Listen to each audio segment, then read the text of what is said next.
ചൂടുകുരു ഉറപ്പായി മാറും കേട്ടോ. 100% റിസൾട്ട് കിട്ടിയിട്ടുള്ള ഒരു മുത്തശ്ശി വൈദ്യമാണ് കേട്ടോ കാണിക്കുന്നത്. അതിന് വേണ്ടിയിട്ട് അത് എവിടെ എടുത്തിട്ടുള്ള വാഴയിലയാണ്, പാളയംകുട ഇല എന്ന് പറയും. നമ്മുടെ വീടുകളിലൊക്കെ നിൽക്കുന്ന ചെറുപഴത്തിൻ്റെ ഇലയാണ് കേട്ടോ. 2 പീസ് എടുത്തിട്ടുണ്ട്. ചൂടുകുരു മാറാൻ പറ്റിയ നല്ലൊരു റെമഡിയാണ് കേട്ടോ ഈ വാഴയില. പിന്നെ അതേ അലോവേരയുടെ ലീഫ് ഒരെണ്ണം തന്നെ എടുത്തിട്ടുണ്ട്. ഫ്രഷ് അലോവേരയാണ്. നിങ്ങളുടെ കയ്യിൽ ഫ്രഷ് അലോവേര ഇല്ലെങ്കിൽ കടയിൽ നിന്ന് വാങ്ങിക്കുന്ന അലോവേര ജെല്ലായാലും കുഴപ്പമില്ല കേട്ടോ. അപ്പോൾ അത് അലോവേരയുടെ സ്കിന്നൊക്കെ റിമൂവ് ചെയ്തിട്ട് അതിൻ്റെ പഴുപ്പ് ഇട്ട് കൊടുത്തിട്ടുണ്ട്. ഇനി നമുക്കിത് നന്നായി നല്ല പേസ്റ്റാക്കി അരച്ചെടുക്കണം കേട്ടോ. അപ്പോൾ അതിന് വേണ്ടിയിട്ട് ഇതിലേക്ക് വാഴയില നന്നായി നൈസാക്കി കട്ടാക്കി ഇട്ട് കൊടുക്കണം.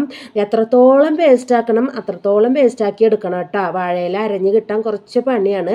അപ്പോൾ ഞാൻ അത് അരച്ചെടുത്ത് ഒരു ബൗളിലേക്ക് ഇട്ട് കൊടുത്തിട്ടുണ്ട്. ഈ ഒരു കൺസിസ്റ്റൻസിലായി കിട്ടിയിട്ടുണ്ട് കേട്ടോ. അധികം അരയില്ല. ഇതിലേക്ക് വേണ്ടത് മഞ്ഞൾപ്പൊടിയാണ്. ഒരു 1/4 ടീസ്പൂൺ മഞ്ഞൾപ്പൊടി ചേർത്ത് കൊടുക്കുക കേട്ടോ. ഇനി ഇതാ വേണ്ടത് നാളികേരമാണ്. ചിരവിയിട്ടുള്ള ഒരു 2 പിടി, നമ്മുടെ കൈ കൊണ്ട് എടുക്കാവുന്ന 2 പിടി കേട്ടോ.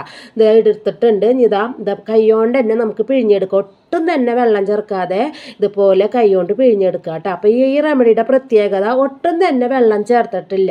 ഒട്ടും തന്നെ വെള്ളം ചേർക്കാതെയാണ് നമ്മൾ എടുക്കുന്നത്. പിഴിഞ്ഞെടുത്തിട്ടുണ്ട്. നന്നായി മിക്സ് ആക്കുക. ഇനി ചുടുകുരുള്ള ഏത് ഭാഗത്താണെങ്കിലും നമുക്കിത് കുളിക്കണായിട്ട് തൊട്ട് മുന്നേ തന്നെ തേച്ച് പിടിപ്പിക്കുക കേട്ടോ. അപ്പോൾ കുട്ടികളൊക്കെ ആണെച്ചെങ്കിൽ അധികം നേരം ഒന്നും പിടിക്കില്ല. അത് നമ്മൾ തേച്ച് കഴിഞ്ഞാൽ ഒരു ഇറിറ്റേഷൻ പോലെ നമുക്ക് തോന്നും. അപ്പോൾ മുതിർന്നവരാച്ചെങ്കിൽ ഒരു അരമണിക്കൂറൊക്കെ പിടിക്കുകയെങ്കിൽ അത്രയും നല്ലതാണ് കേട്ടോ. എന്തായാലും അടിപൊളി റിസൾട്ടാണ്. 2 ദിവസം തന്നെ തേക്കുമ്പോൾ തന്നെ നമ്മുടെ ചുടുകുരു നന്നായിട്ട് തന്നെ അത് താന്നു പോകും. അത്ര റിസൾട്ട് ഉള്ളതാണ്. ഒരാഴ്ച അടുപ്പിച്ച് തേച്ച് കഴിഞ്ഞാൽ പൂർണ്ണമായിട്ട് തന്നെ മാറും.